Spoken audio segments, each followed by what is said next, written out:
This man is a bona fide AFL champion. He's the reigning Brownlow Medal winner, which is the highest award in the sport. He's an avid Swiss ambassador. He's a mental health advocate, and recently he has taken on his biggest role, fatherhood.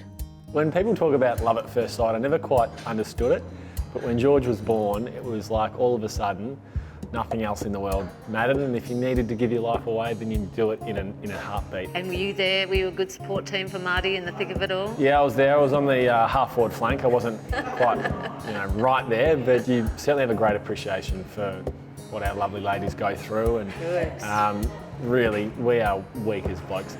Seeing him smile and doing nappies and making sure that he's covered while you're doing the nappies, because, and they start peeing when you're changing nappies. It just goes everywhere. Yep, several times. Fountain. Hasn't hit you though? No, it's hit me. It's hit me. I would love to have the sort of relationship with my son that I have with my father. Started kicking the footy as a young fella, and now it's most things I ever do, I run by him first. He has the words of wisdom. We are tight. We do, so much together. I'd love to have that sort of relationship with him. I hope I do.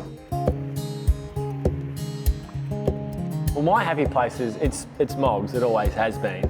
Even more so now that George has been born. I love my time in Adelaide. I spent 8 years there. But I suppose for Marty and I, it was getting something more than just footy out of life, and that's sort of what Adelaide was. It was really, it was a wonderful place to live, but so footy focused.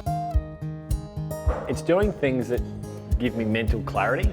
And that's always sort of been fishing and surfing, because when I'm doing those things, I'm not focusing on anything else. Your mind doesn't wander. It's just a clarity of, I'm trying to catch this fish, or I'm trying to catch this wave.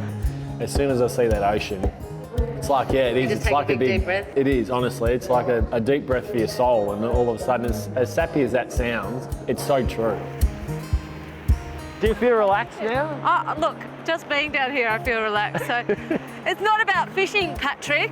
No, it's about mental clarity. being in the moment. In the AFL industry, people talk about courage, running back with the flight of the ball, or putting yourself in harm's way. Courage, I think, is people standing up and saying that we've got a few issues and they need to take a step back at different stages. And we've seen that over the past 12 months with quite a few footballs. And I look at that and go, that's true courage. I don't think there's been a person that hasn't at some stage experienced that feeling of melancholy or disappointment or uncertainty. And as an elite sportsman, you face that often. So you need to find someone, for one, to talk to and to discuss these things with, rather than just totally bottle it up, because at some point it reaches a tipping point, and sort of happened 4 or 5 years into my career, where it all just got too much. So you need to find that person to be able to have those conversations with. And we're very lucky as AFL players, the contacts that we have through the AFLPA, and you can visit sports sites, which I've found so valuable, because when I was living in Adelaide as a really young player, I wanted mum and dad to be mum and dad. Like, they wanted that to be their job. I wanted my teammates to be my teammates and coaches to be coaches.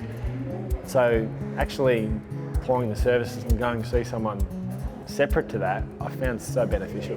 The industry is about perfection and wins and losses. At the end of the day, you're judged on whether your team is up or down. A lot of the time when you win, it can cover plenty of cracks, but when you lose, everything comes under the microscope, and it's so consuming. What would you say to other young people that might be feeling a little bit like they're on their own and they're struggling and they don't know what to do and they're a bit embarrassed to talk? What would your suggestion be? Put your hand up, I think. I think society is far more accepting now of people putting their hand up and saying, you know what, I'm not travelling super well, I need a little bit of help.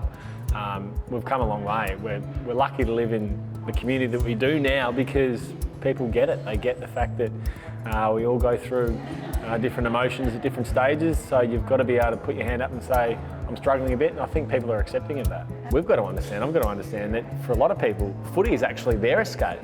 And that's what takes their mind off work, and they live it through the performances of the team. So when the team's not going well, all of a sudden what their escape was isn't enjoyable at all. So there's so many different ways to look at it, why you put under pressure, but it shows everyone.